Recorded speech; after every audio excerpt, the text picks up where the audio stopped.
ജർമ്മനിക്ക് seven up ഒരു വീക്ക്നെസ്സായി മാറിയിട്ടുണ്ട് അല്ലേ? 2014 ബ്രസീലിനെ സെവനപ്പ് കുടിപ്പിച്ചപ്പോൾ അന്ന് കണ്ട സന്തോഷം പോലും ഇന്ന് അവരുടെ മുഖത്ത് കാണുന്നില്ല. വെറും 1.5 ലക്ഷം മാത്രം ജനസംഖ്യയുള്ള കുറസാവോ എന്ന് പറയുന്ന ഒരു കൊച്ചു രാജ്യം ജർമ്മനിക്കടിച്ച ഗോള്, ആ ഒരൊറ്റ ഗോള് മതി അവരെന്താണെന്നും അവർ എത്രമാത്രം വിജയിച്ചു എന്നുള്ളതും മനസ്സിലാക്കാൻ. ശരിക്കും ഇന്നലെ വിജയിച്ചത് ആരാന്നറിയോ? 7ാമത്തെ ഗോള് വീഴുമ്പോഴും അവരുടെ ആരാധകർ ആർപ്പ് വിളിക്കാണ്, അവരുടെ മുഖത്തെ സന്തോഷം കാണാണ്. വേൾഡ് കപ്പിൽ പങ്കെടുക്കാൻ പറ്റിയതിൻ്റെ ആവേശമാണ് അവർ കാണിക്കുന്നത്, സന്തോഷമാണ് അവർ കാണിക്കുന്നത്. 4 വട്ടം വേൾഡ് കപ്പ് എടുത്ത ഒരു ടീമിൻ്റെ ഗോൾ പോസ്റ്റിലേക്ക് വല കുലുക്കാൻ അവർക്ക് കഴിഞ്ഞെങ്കിൽ അവരല്ലേ ശരിക്കും ഹീറോസ് അല്ലേ?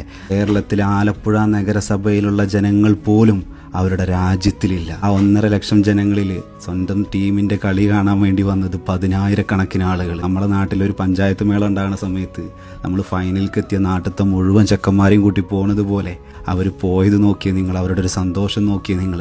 അതുകൊണ്ട് തന്നെയാണ് 7ാമത്തെ ഗോൾ അടിക്കുമ്പോഴും അവർ ചിരിച്ചു കൊണ്ടിരിക്കുന്നത്, കൈയടിച്ചു കൊണ്ടിരിക്കുന്നത്, സ്വന്തം ടീമിന് വേണ്ടി ആർത്ത് വിളിക്കുന്നത്. അവരുടെ സന്തോഷം കാണുമ്പോൾ നമ്മൾക്കും അഭിമാനം തോന്നും. പക്ഷേ നമ്മളെ കേട്ട് നെഞ്ചിൽ വേദനിക്കുന്ന ഒരു കാര്യമുണ്ട്.